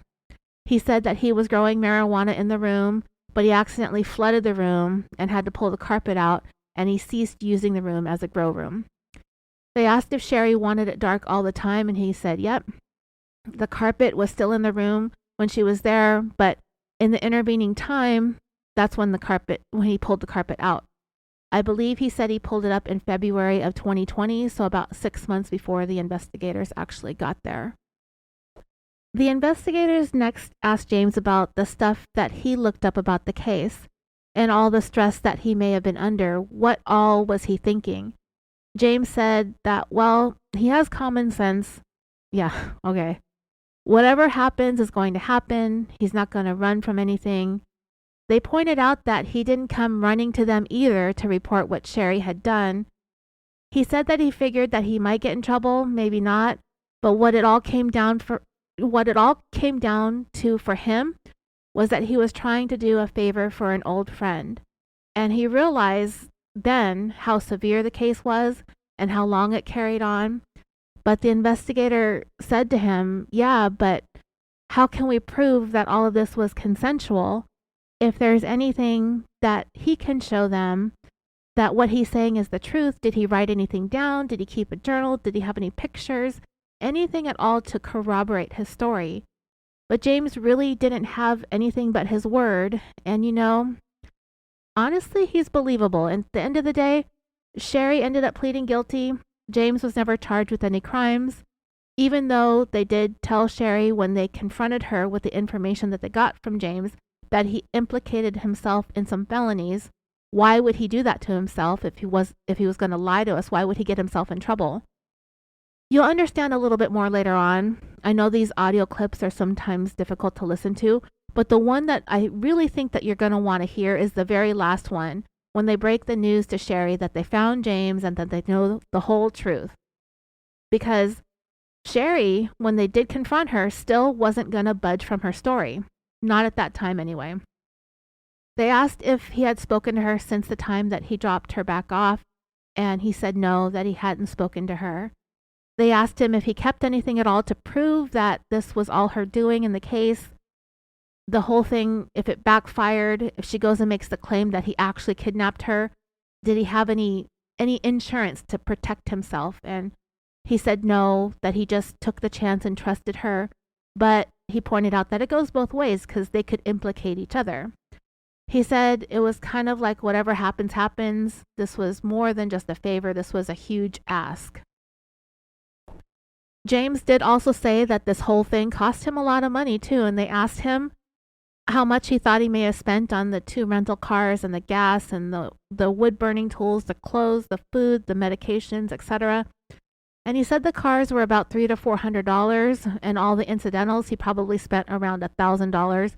mainly because of the cost of the rental cars. They then asked him for the phone number of his buddy who rented the cars for him. That's the one thing that they can look into to corroborate the story. James said, yeah, he still has his number, and they asked for it so they could start trying to confirm some of his story, but James brought up again how his phone is broken, but he was going to get another one that day, and they showed up at his door when he was about to head out to get a new phone, and his data will transfer over. But he said that he would text the phone number to them as soon as he gets his phone up and running. He said that he would even talk to his friend and let him know that it's okay to talk to the investigators about the rental cars, that he shouldn't have a problem speaking with them. The investigators confirmed again that it was just James and Sherri that made both drives. There were no females in the car. I guess part of them wanted to believe some parts of the story, and she kept insisting there's two women. She even came up with sketches of them. And he said no. James said no females involved. It was just them. They asked him if he saw the composite sketches of the women that Sherri described, and James was like, yeah, no, that wasn't even a thing. There's just no way. Those women in the sketches were a complete figment of Sherri's whack imagination. James said that when he saw the sketches, it made him laugh because it was so ridiculous. But he admitted that he wasn't planning on ever turning himself in. If he was going to get in trouble for this, the trouble would come and find him, which it kind of did. He said that he's not going to fight the charges if he's charged. He's not going to run from anything. He's already resigned himself to the fact that he's going to get in trouble for his part in this case, then so be it. They asked James if his cousin who lived on the same block ever saw Sherri while she was there, and he said no, but he knew that she was there. They asked how he knew, and James said that he told him, that they have a close relationship, so he wasn't ever going to say anything. He trusted him. But he'd be around soon. He was at work. If they wanted to speak to him too, he would be back that afternoon. They told James that they needed to speak to anybody who could corroborate the things that he was telling them. So anybody that they can call that was in the know about this, they want to talk to. At that point, James said that he would try to power on his phone, that it might turn on, it just won't hold a charge. Towards the end of the conversation, James talked about how he ended up showing up at his aunt's house on Thanksgiving. I believe he said that he took Sherri with him, dropped her off in the early morning hours of Thanksgiving, and then drove back and made an appearance. And after that, he drove his grandma home and went to bed. He was so dead tired from the lack of sleep. He also mentioned how he had brought Sherri to this same aunt's house for Thanksgiving during the time that they were dating, sometime around 2002, he believed. So his family did know her. So just to clarify, James said that he went to his aunt's house for Thanksgiving and brought his grandma with him. After that, he took his grandma back home. He took Sherri back first and then came back down for Thanksgiving dinner. Sometimes with James's rambling, it's really hard to pick up all of the details of everything, and the way that he says things is kind of awkward. They asked James when they go and speak to his cousin about Sherri, what is he going to tell them? And James said that his cousin knows that Sherri was at his house during the time that she was missing, but he really doesn't know much else. He did see the news and whatever was in the media. He will know all that. But as far as Sherri's time down in Costa Mesa, all he knew was that she was at his house and he never saw her.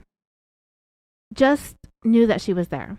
His cousin wouldn't know much about the things that he was buying for Sherri. He wouldn't be able to confirm those details. The only thing that he would be able to confirm is that she was in fact there. They asked again, so he never saw her. He never talked to her, no interactions, and James said no. They never made any kind of contact in those 22 days. James did say that his cousin did come knocking on the door one night, drunk, when Sherri was there in the room, but James had the house locked up, and he had already told his cousin what was going on, and that he wasn't thinking that he was doing anything wrong or illegal because Sherri was asking for all of this to be done. James said that his mom saw the news and asked him about it, so he told her too, but all these people kept it a secret. His mom was curious but didn't ask too many questions. But they had all seen it on the news, and his mom, when she saw Sherri had gone missing, she tried calling James but didn't pry too much. And he didn't say anything to his mom when she initially called, But as the news kept blowing up, he eventually told her that Sherri was hiding at his place. And since then, James has just been waiting for the whole saga to play out and see what happens. The conversation carried on about who knew what and who the investigators are going to talk to next, but you can just really hear it in the voice of the investigator speaking to James that he is just tripping out on everything that he's learning from this guy. I can't imagine trying to investigate this weird kidnapping mystery for almost 4 years, and then with one DNA match, you get the full story from the guy that helped Sherri do what she did. It's just crazy. It's like hitting the investigative jackpot, right? So they circle back to talking about the rental cars again. The rental car, the one that James had to go pick Sherri up the first time. Sherri had said it was an SUV, but James said no, it was a Dodge Challenger, which he was kind of annoyed with because of all the gas it was going to cost him to drive a car like that up and down the state of California. Sherri had said that she had gotten into the back of an SUV when she was kidnapped and laid down on the floor of the back seat. James confirmed that no, she was in the back seat. There was no room to lay down on the floor. The Challenger is a 2-door car. It's very small and cramped, but it was already rented and there was nothing that he could do about it. The second rental car that they got was an SUV. James told them how he had breakfast when he got to Redding, that he went to Trader Joe's and then he went to Starbucks. He said that he was just waiting for her to let him know where to pick her up from. He wasn't just sitting on that road where she was jogging waiting for her to come by. They got into talking next about the burner phones that he had purchased at Sherri's request. He said that he got them at the AT&T store near where he lived, and that they used the phones for the 20 or so days that she was there. He said that she already had another burner phone from her job, as she apparently worked for AT&T. So to me, it kind of sounds like Sherri had been having a second prepaid phone all along. James said she got it from her work, so I wouldn't put it past her to have the second phone in order to carry on her shenanigans even before the kidnapping, because we know from her interrogation that she was talking to other men. That was her excuse for everything. In the end, her whole excuse was like she was seeing too many other men. James said that they mostly just texted. They didn't make a lot of phone calls to each other during the time of the kidnapping hoax. The investigators really wanted to go digging into as many phone records as they could. They next asked him to consent to a search of the house so that they could take more pictures, to which James readily agreed. He's being super cooperative, and he's very lucky that they decided to not charge him with lying to a federal agent, because he was lying to them for basically the first hour of the conversation. So the investigators next asked James, sorry, let me start over. The investigators next asked James if he would be willing to take a polygraph examination, and he agreed to that too. And I do know that he did pass the polygraph with flying colors. It gets brought up in the next audio clip that I'm going to upload after this one. Keith was also subjected to a polygraph, but his came up inconclusive. I can't help but wonder if Keith just knew that Sherri had a few screws loose and he was doing his best to hold up under the pressure. They then asked James what he thought Sherri would say if he texted her out of the blue and said the FBI wants to talk to him. What do you want him to say or do? James said that he has no idea what she would say, that he hasn't spoken to her since he dropped her off. He surmised that she would probably not respond, even if she still has his number, which he said has been his number forever. So who knows? Sherri seems to have thought this scheme out pretty thoroughly, and so it would lead me to think that she may have deleted James from her contacts. But Keith did mention in the final audio clip that we're going to hear next that he had provided law enforcement with James's number.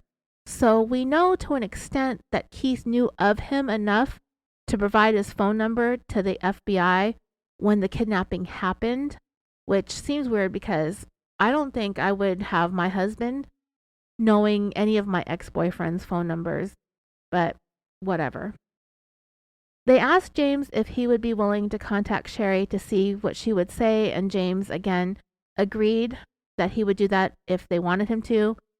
But then when they discussed it further, the investigators couldn't remember if Sherri had a different number in 2020 than she did back in 2016. And it would be kind of suspicious if all of a sudden James texted her out of the blue to a number that he really shouldn't have had in the first place. So a couple hours into this recording, a woman appeared in the audio.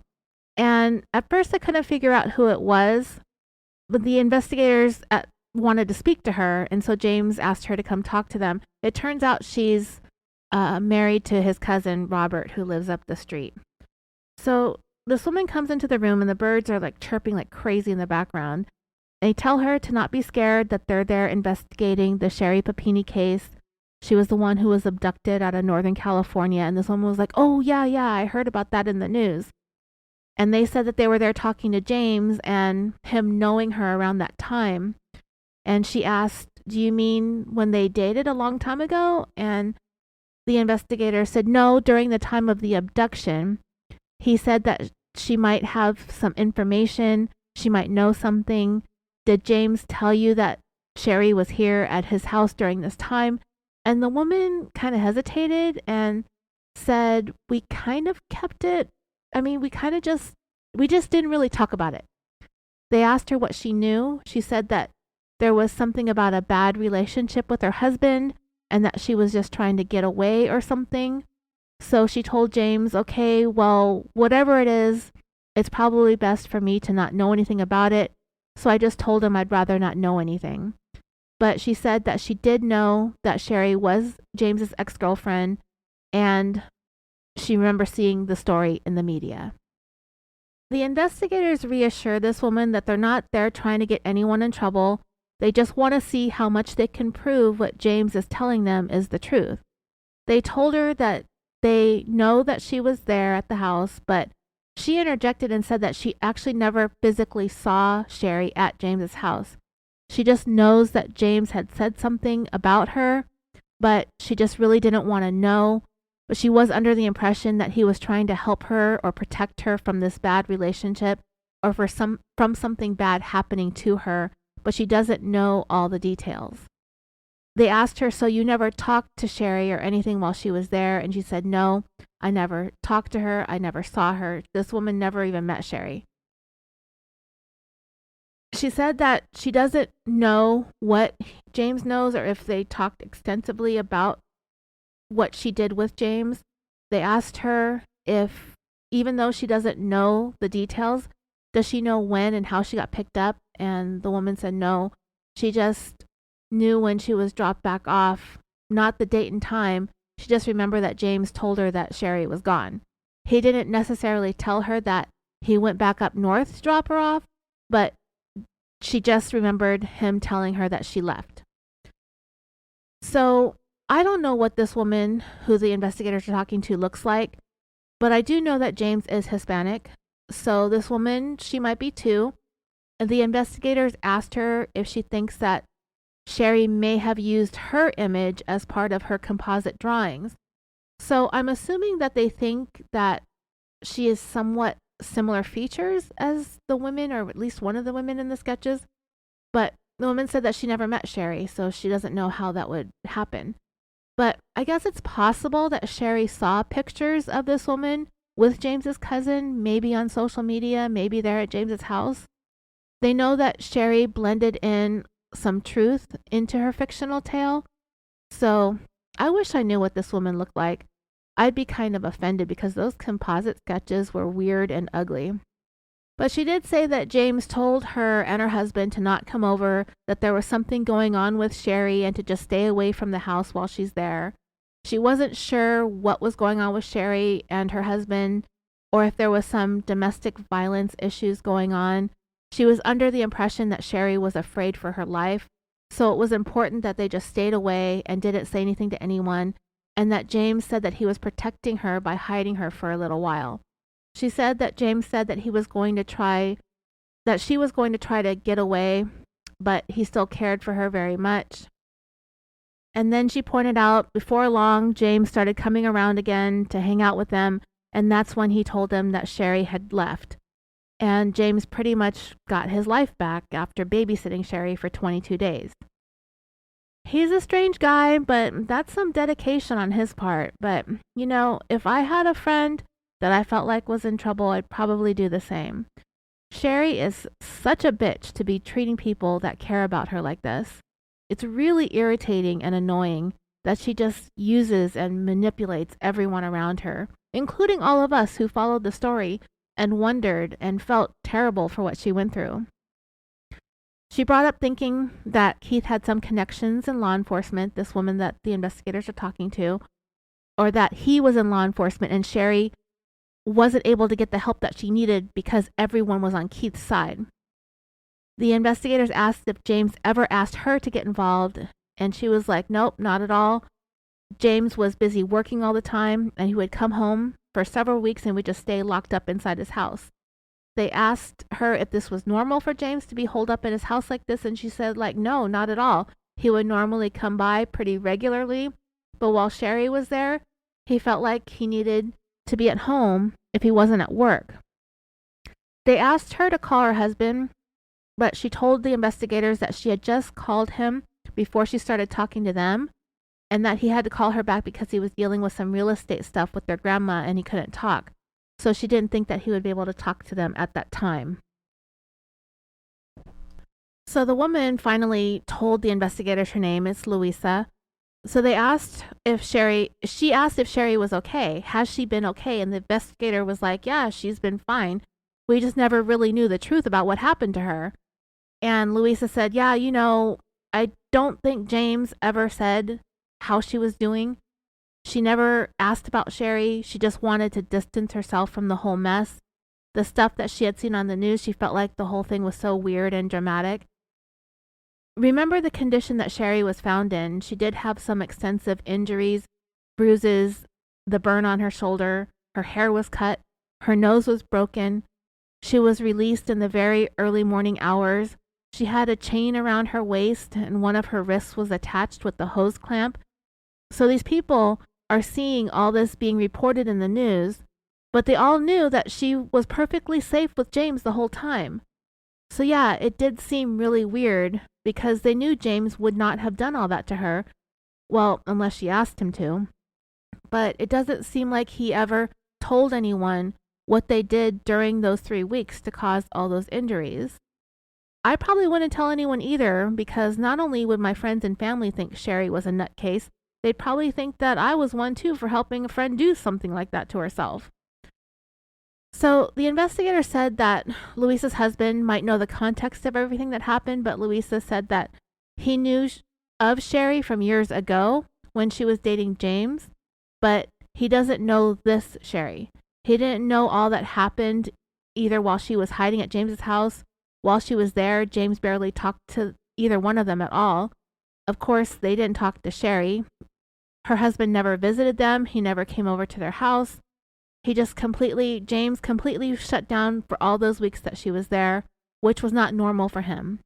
So when the news came out, they were like blown away by how dramatic Sherri was about what she had done. They had no idea that she had staged the whole thing since they knew James would never hurt her like that. She said at the time of the kidnapping was going on that she was working. Louisa said that she was working, Robert was working, the kids were going to school. They were just doing their normal day-to-day lives. And all the while, this whole big drama was unfolding in the news and at James's house. She followed the news and she remembered reading about Sherri in a magazine at her hair salon. The agent finally gave her a business card and asked her to have her husband give him a call when he has some free time to talk, telling her that the news reports and everything say that Sherri was a victim of an abduction, but James is directly contradicting that. All those reports by telling them that she did all of this for 22 days voluntarily on her own, that it was all her idea, and that they needed to speak to people who could back up James's story, as they've been trying to get to the truth for almost 4 years by then.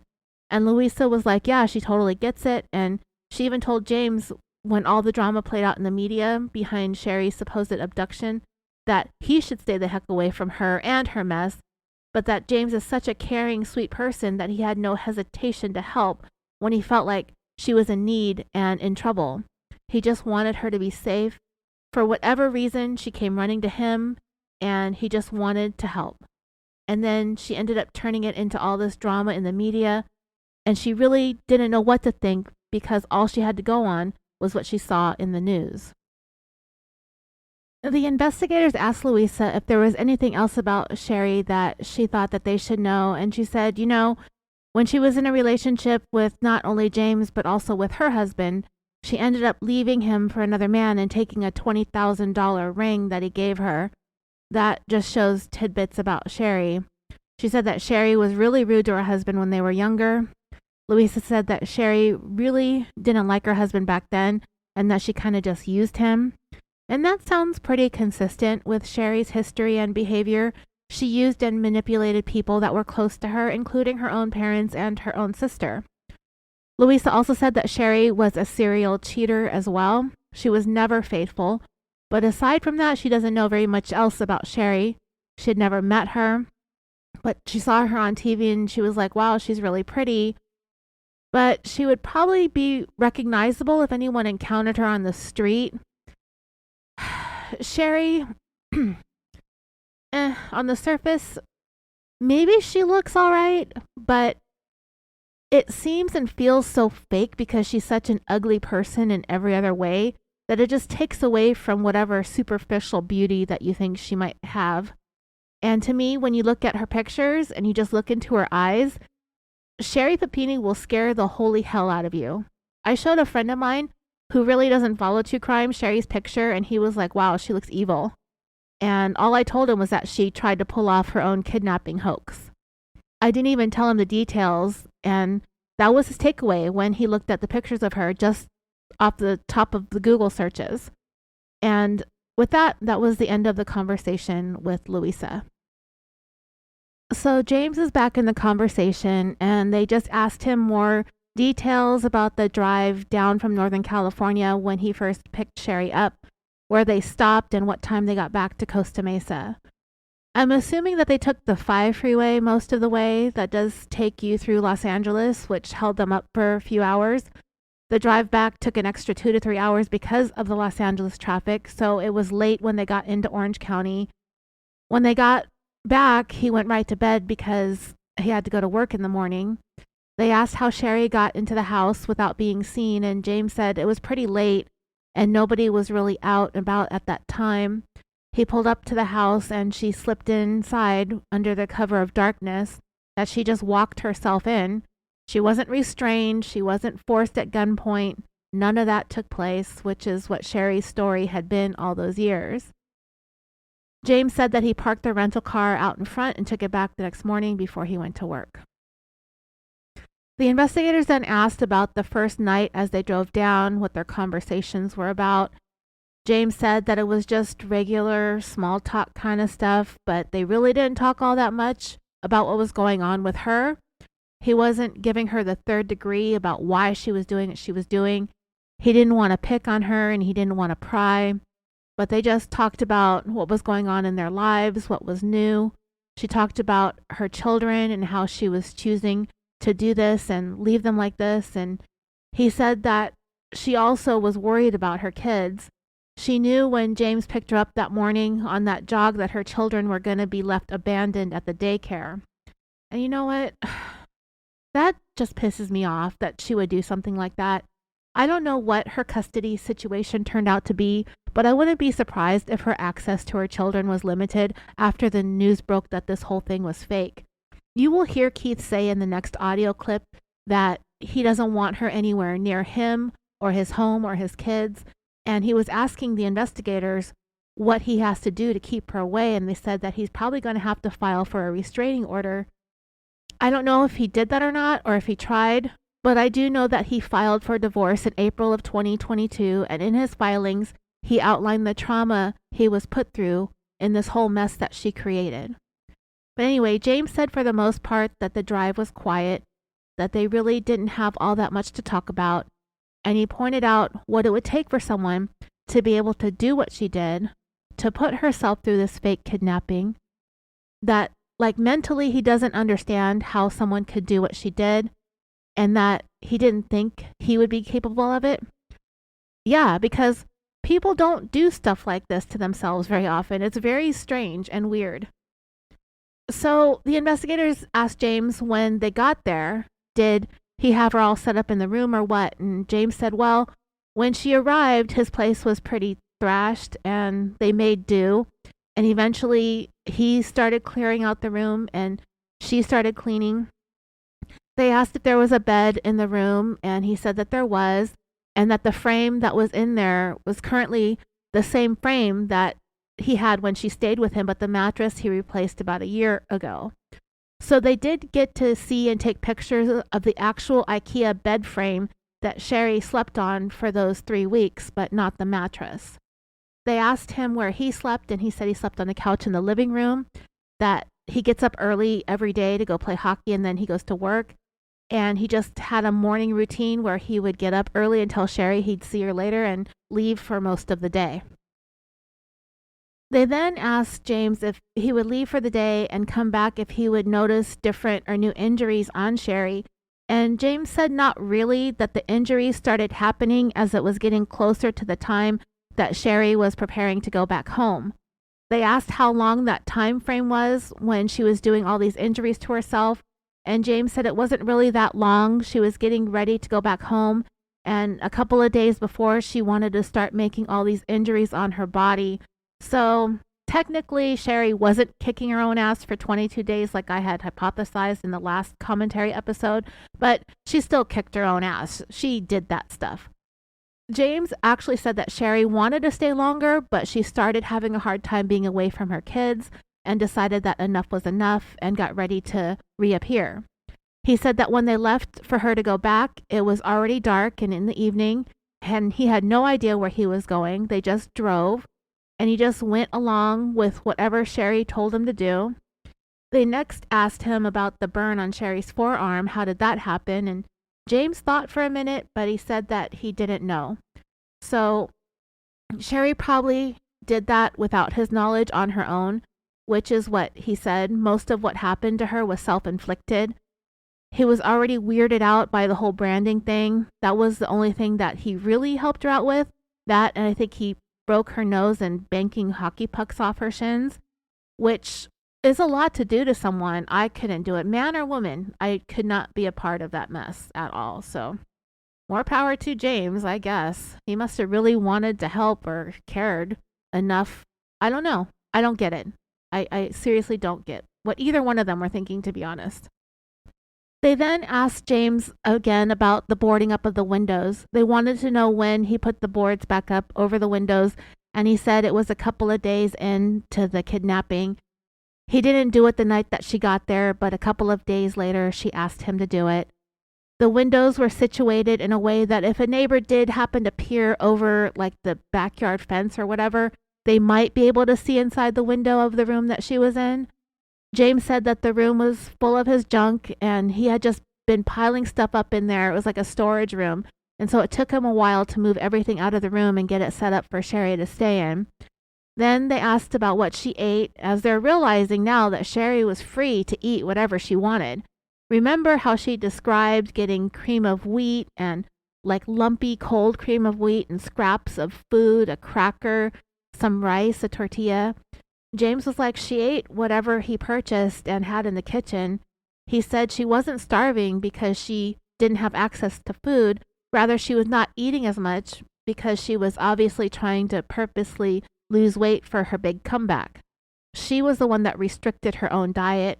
She was already thin to begin with, but she got even thinner. They next asked about the cutting of the hair. How did all that happen? And he just said Sherri chopped off her own hair herself. They asked in what time frame did that happen, and James said it was pretty early on, within the first few days that she was there, but he wasn't home when she did it. He just came home one day and her hair was lopped off. They asked where the hair went, and he just said that he assumed she threw it in the trash, but he didn't know for sure because he never saw it. They asked if any other blondes had been in the house before or since, and he said no. It had been a long time since he dated a blonde. And we do know that they found some strands of Sherri's hair in his home. Even years later, there was still evidence of her presence in that house. They then asked James if he was aware of the reward information about Sherri's whereabouts, and James got a little bit defensive at this point, that he'd been working since he was a teenager. This was never about reward money. He didn't even know about it until some time had passed, and he just saw it in the news or in the media. But at the time, when she was hiding out at his place, he said he didn't know about the money. And since he was just trying to put this all behind him, he was sort of at peace with everything. He wasn't sure what was going to happen to Sherri or to him. He was just going on with his life. They next asked James how much time between the branding and when she started to return home, and he said it was within days, definitely the same week that she went home. They asked about the rash, and James said that he did get her some cream for it, but it never really went away. And the investigators were like, yeah, she still had it when she came back. James admitted that his place was a pigsty, so it doesn't surprise him that she would break out in hives. They talked more about the drop-off, and James said that he had no clue where they were or where they were going, but Sherri had the drop-off spot planned out. He just followed her directions. He said when they got off the freeway, they ended up near some kind of open field, that she had been in the back seat the whole time, and she put all that stuff on, the chain and the hose clamp, on herself. He said it was so dark and he couldn't hardly see anything in the area where he dropped her off at. The investigators then bring up having professional pictures taken of his house. They pointed out that there were some things that Sherri described about the house that were true and other things that were false, and they wanted to gather as much information as they could to try and figure everything out, like what is real and what is fake. They also started talking to James about potentially going down to the local FBI office there in Orange County the next day in order for him to take a polygraph test. And they tell him that it's going to be time consuming, but James seems willing to cooperate and he's willing to take the polygraph. This is during the height of COVID-19. This interview, like I said, is taking place in August of 2020. So James has pointed out that he's barely left the house in like 6 months, and he's been busy taking care of his grandmother, but he would be willing to go. They told James that it would take him away from his grandma for a while, and then an option that they have is to have a paramedic come and stand by while he does the polygraph. And that seemed to be cool with James too, but he said maybe his aunt in San Pedro might be able to come take care of her, but the priority for these investigators is to make sure that grandma's taken care of, but they really, really want him to take this polygraph test like the next day. Then James suddenly remembered a detail. He had been hospitalized with some kind of blood infection in the time leading up to the kidnapping, to a point where he almost lost a leg. But he recovered, and when he went home, he had actually received a care package from Sherri. He said that they had already been talking about this kidnapping plan, so when he got out of the hospital, there was this package there waiting for him from her, and in this package there was some tea and some lotion, a map, and a letter. And Sherri hadn't settled on a date at that point yet when she wanted this carried out. But yeah, this was in the late summer of 2016, just months before the staged abduction. They eventually settled on a date through text messaging. That the date wasn't specified in the letter that she wrote to him. And it was after he got the care package that he purchased the burner phone, and that's how they began communicating about the plan. The investigator then tells James that they're going to bring the FBI forensics teams to process the house, and James was like, whoa, wait, what about my neighbors? And they were just like, we have no control over that. Like, this is a crime scene. We're going to send our guys in to take care of it. This is technically Sherri's crime scene, and it has to be done. And they do need to get a DNA swab directly from James in order to confirm that it was his DNA on her clothing. At that point, the investigators mark the time and the interview ends, and they cut off the recording. And that is all I have to say about the James Reyes interview. I hope this was a little bit easier of a listen than the actual audio. Next up is the climatic end of this whole thing when the investigators confront Sherri, also in August of 2020. They don't wait very long, with the fact that they found James Reyes, they've been to the house, and he confessed to everything. It's my favorite out of all the audio clips related to this case.